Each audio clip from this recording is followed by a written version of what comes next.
Hello friends, welcome to our channel. ఈరోజు ఒక healthiest రెసిపీతో మీ ముందుకు వచ్చాను.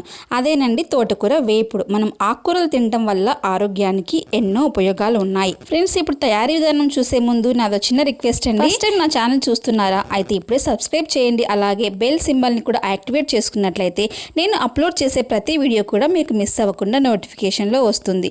అలాగే ఇంకా ఎన్నో మంచి మంచి వెరైటీ అండ్ హెల్దీయెస్ట్ రెసిపీస్తో మీ ముందుకు వస్తుంది మీ లావణ్య. ముందుగా దీనికి నేను ఒక కప్పు శనగపప్పు తీసుకొని 1 గంట నానబెట్టి నీళ్ళల్లో ఇప్పుడు ఒక కుక్కర్లో వేసి బాయిల్ చేస్తున్నాను. ఇందులో కొద్దిగా సాల్ట్ కూడా వేసుకున్నానండి. అలాగే ఇంకో పక్క కడాయిలో మనం 2 టేబుల్ స్పూన్స్ ఆయిల్ తీసుకొని పోపు వేసుకోవాలి. మనం పోపుకు ఏమేమైతే వేసుకుంటామో శనగపప్పు, జీలకర్ర, ఆవాలు అవన్నీ కూడా వేసుకొని కొద్దిగా ఫ్రై అయిన తర్వాత ఇలా సన్నగా పొడవుగా కట్ చేసుకున్న ఆనియన్స్ కూడా వేసుకొని బాగా ఫ్రై చేసుకోవాలి. మనం ఎప్పుడైనా ఆకుకూరలు చేసుకునేటప్పుడు కొద్దిగా ఆనియన్ క్వాంటిటీ ఎక్కువ ఉంటే చాలా టేస్ట్ ఉంటుందండి. మన ఆనియన్స్ అన్నీ కూడా కలర్ కొద్దిగా చేంజ్ అయ్యే వరకు కూడా బాగా కలుపుకుంటూ లో ఫ్లేమ్లో పెట్టుకొని ఫ్రై చేసుకోవాలి. ఇప్పుడు నేను ఆకుకూరను వాష్ చేస్తున్నాను. సన్నగా కట్ చేసుకున్న ఈ తోటకూర 4 కట్టలు తోటకూర తీసుకున్నానండి. ఇలా సన్నగా కట్ చేసుకొని బాగా వాటర్లో ఉప్పు నీళ్ళలో కడుక్కొని ఇలా రంధ్రాల గిన్నెలో వేసుకుంటే మనకు వాటర్ అంతా కూడా కిందకి వెళ్ళిపోతుంది. యూజువల్గా కొంతమంది అయితే ఆకుకూరను వాటర్లో బాయిల్ చేసుకొని తర్వాత ఫ్రై చేస్తూ ఉంటారు.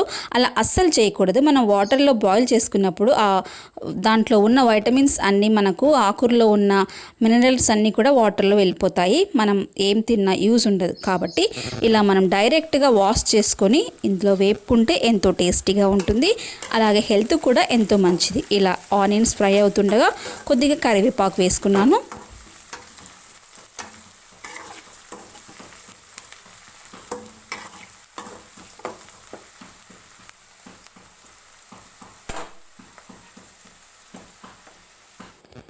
ఇలా ఆనియన్స్ కొద్దిగా కలర్ చేంజ్ అయ్యే వరకు వేపుకున్న తర్వాత ఇందులో ఒక 1/2 స్పూన్ పసుపు వేసుకోవాలి.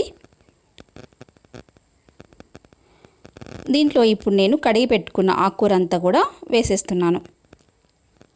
ఇలా వేసుకొని బాగా కలుపుకోవాలి. మనం ఆకుకూరలు ఫ్రై చేసేటప్పుడు, వేపుళ్ళు చేసేటప్పుడు ఎప్పుడు కూడా స్టవ్ ఫ్లేమ్ని మీడియంలో పెట్టుకుంటే మనకు స్లోగా నీట్గా బాయిల్ అవుతాయి. అలా కాకుండా హై ఫ్లేమ్లో పెట్టుకున్నట్లయితే తొందరగా మనకు ఆకుకూరలు మాడిపోయే అవకాశం ఉంటుంది. ఇప్పుడు నేను ఈ ఆకుకూర అంతా కూడా బాగా కలుపుకున్నాను. మనకు కింద వేసుకున్న మనకు పోపు, ఆనియన్స్ అన్నీ కూడా మొత్తం ఆకుకూరలు మిక్స్ అయిపోయేలా కలుపుకున్నాను. ఇప్పుడు మనకు శనగపప్పు బాయిల్ అయిపోయింది. మనకు ఒక 2 విజిల్స్ వస్తే సరిపోతుందండి. ఇలా బాయిల్ అయిపోయింది కదా. ఇప్పుడు మళ్ళీ నేను ఒక రంధ్రాల గిన్నెలో వాటర్ కొంచెం కిందకి తీసేసాను. తర్వాత ఒక 5 మినిట్స్ తర్వాత మనకు ఆకుకూర ఈ విధంగా ఉడికిపోయింది అంతా కూడా. మళ్ళీ ఒకసారి ఈ విధంగా కలుపుకొని మనం ఉడికించి పెట్టుకునే శనగపప్పు అంతటిని కూడా ఇందులో వేసుకోవాలి. ఈ విధంగా శనగపప్పు అంతా వేసుకున్న తర్వాత ఇందులో వెల్లుల్లి కారం వేసుకోవాలి. వెల్లుల్లి కారం అంటే ఏం లేదండి, మనకు ఆల్రెడీ మనం కోకోనట్, వెల్లుల్లి, దీంట్లో సాల్ట్ అన్నీ వేసి మనం మిక్సీ వేసి పెట్టుకుంటాం కదా, అది వెల్లుల్లి కారం అనేది వేసుకుంటే కొంచెం టేస్ట్ అనేది కొంచెం బాగా ఉంటుంది. సో అలా ఇది మనకు అవైలబుల్ లేనప్పుడు డైరెక్ట్ మనం ఇందులో సాల్ట్ అండ్ కారం కూడా వేసుకొని రెడీ చేసుకోవచ్చు. ఇలా వేసుకున్న తర్వాత మనం ఇదంతా కూడా బాగా మనకు ఈ తెల్లవాయి కారం పొడి అనేది మొత్తం కూరలోకి బాగా కలిసేటట్లు కలుపుకోవాలి. అంతా కూడా ఈ విధంగా బాగా కలుపుకున్న తర్వాత దీంట్లో ఒకసారి మనకు సాల్ట్ సరిపోయిందో లేదో చూసుకొని అవసరమైతే వేసుకోవచ్చు. అంతేనండి, ఎంతో టేస్టీ తోటకూర వేపుడు రెడీ అయిపోయింది. ఆకుకూరలు తినటం అనేది ప్రెగ్నెంట్ లేడీస్కి ఎంతో ఉపయోగం. అలాగే ప్రతి ఒక్కరికి కూడా, పిల్లలకు కూడా ఇది తినటం వల్ల, ఆకుకూరలు తినటం వల్ల మనకు కంటి చూపు అనేది తొందరగా తగ్గిపోకుండా ఉంటుంది. ఫ్రెండ్స్, ఈ రెసిపీ మీకు నచ్చినట్లయితే ఇప్పుడే ఒక లైక్ చేయండి. అలాగే ఈ వీడియో పట్ల మీ సలహాలను నాకు కామెంట్ బాక్స్లో తెలియచేయండి. మన ఛానల్ని ఇప్పటివరకు సబ్స్క్రైబ్ చేయకపోతే ఇప్పుడే గంట సింబల్తో సబ్స్క్రైబ్ చేసి నాకు సపోర్ట్ చేయగలరని ఆశిస్తూ మరి ఒక వీడియోతో మీ ముందుకు వచ్చే వరకు keep watching, take and cook.